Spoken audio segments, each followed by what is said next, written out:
Bismillahirrahmanirrahim. Class 9 children now.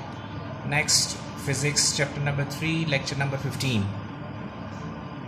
Girls, in this topic we have to derive the formula for acceleration A and tension T. Basically, we have an Atwood machine in which there is a pulley and a string passing over this pulley, and this pulley is frictionless. One end is attached with body A, second one end is attached with body B. Now you can see body A having mass m1, body B having different mass which is smaller than m1, which is m2. So we see that this string is inextensible, means there is no stretching force existing in this. This is not elastic, inextensible, no stretching force here, right? This string is not like rubber band. This is purely string which is inextensible. Weight of body A is acting vertically downward in the form of W1. Weight of body B is W2 acting vertically downward. And we know that weight is equals to mass mg, means mg, so here mass is m1, so m1g. Here is mass m2, so m2g.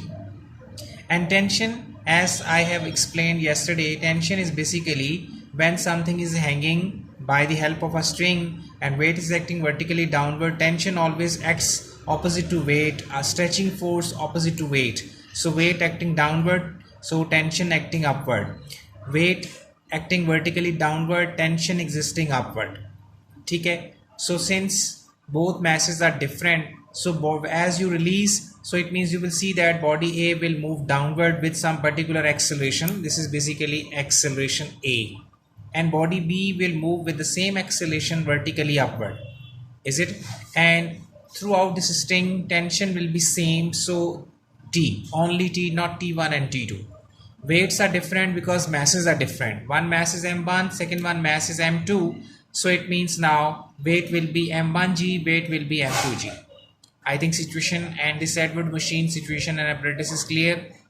Now girls, we are discussing about body A and then we will discuss about body B. Body A being a heavier mass moving downwards with some acceleration. Since mass is greater, so this body A will move vertically downward.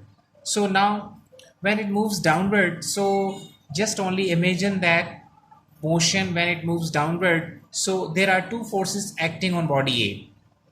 Number one, weight W1 acting downward and tension T which is acting vertically upward. So there are two forces existing on this body A we have discussed. Now since body A is moving vertically downward, so it means we can say W1 force is greater than this opposite force tension T. If tension is greater, then this body must go towards upward side. But since body is moving downward, so it means now W1 is greater than T.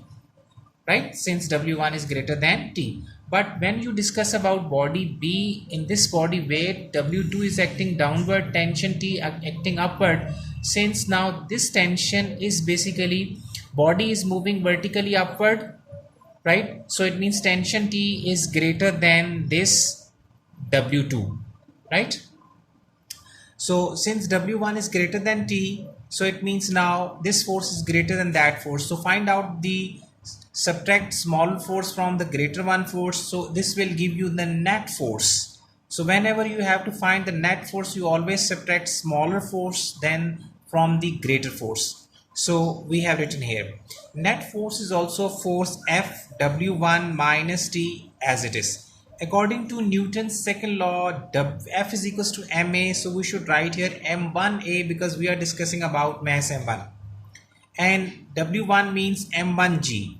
Now if I shift this minus t from right to left hand side, it will become plus t. m1g as it is here, shifting of this m1a from right to left, it will be from left to right, it will become minus m1a. This is your equation number 1. Now guys, we will discuss about body B. Since body B is moving vertically upward, so again you will consider that W2 is smaller than T. T force is greater. Now seem like this body A, there are two forces acting on this body B. One is tension T acting upward, weight W2 acting downward, we have mentioned here.